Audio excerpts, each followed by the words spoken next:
illustreremo tutte quelle che sono le varie simbologie legate ai santi per poterli identificare. Come sapete, molte opere sono di contenuto religioso della storia dell'arte e comprendono appunto scene di santi e quindi è fondamentale trovarsi di fronte a un'opera e cercare di capire chi sono i personaggi appunto rappresentati. È fondamentale perché altrimenti rischiamo di perderci, diciamo, le parti più importanti di un'opera e ammirare solo l'opera da un punto di vista, come posso dire, superficiale, solo estetico. Invece è importante saper leggere anche i contenuti.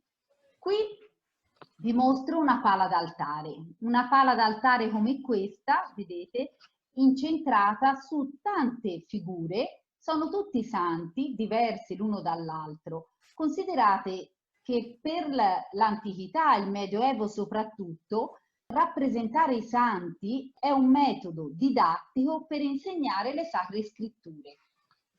La Bibbia veniva illustrata su tavole, con le sculture, veniva illustrata in affreschi e il culto dei santi accompagnava la vita, potremmo dire, di tutti i giorni, la vita quotidiana.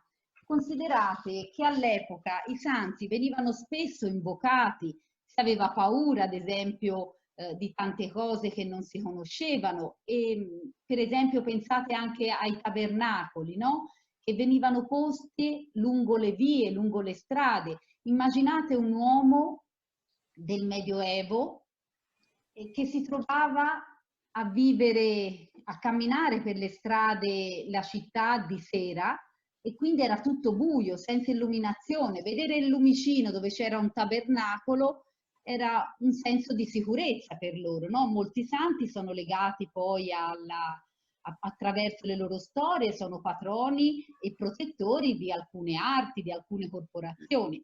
E come facciamo per comprendere l'iconografia di questi santi? Ci viene in aiuto un testo importantissimo che è stato scritto da un domenicano, è un frate domenicano, si chiamava Jacopo da Varazze o Jacopo da Varagine.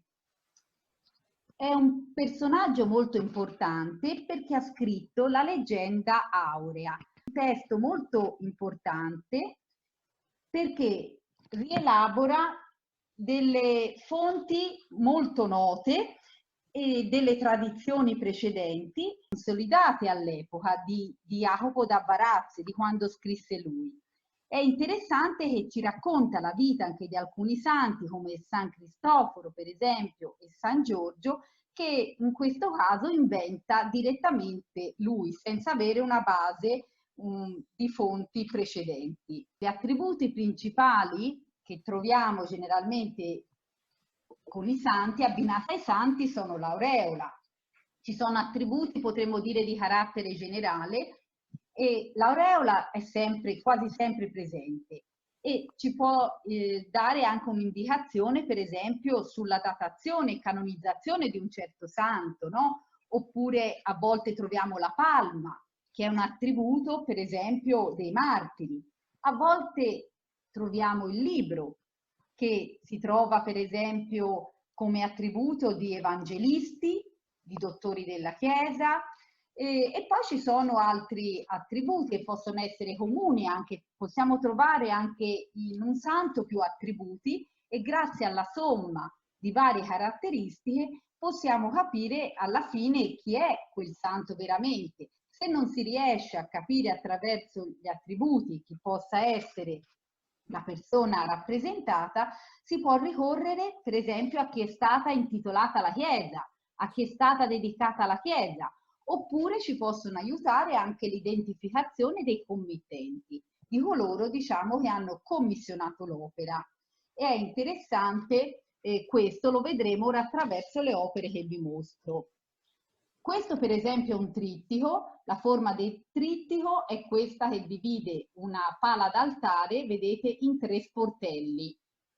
C'è al centro la figura generalmente principale, ai lati altre figure di santi. Esistono polittici ancora più complessi, vale a dire dove il numero degli sportelli non sono solo 3, ma come in questo caso sono 7. E quindi anche qui vedete la figura principale con Maria, con il bambino e poi tanti altri santi accanto.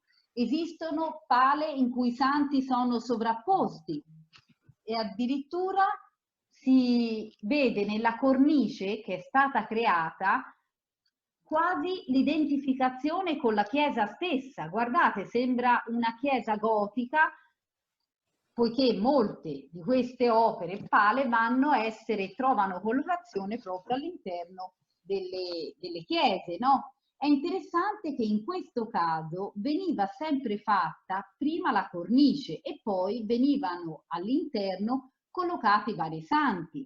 È un lavoro molto complesso che vede la collaborazione di molte figure.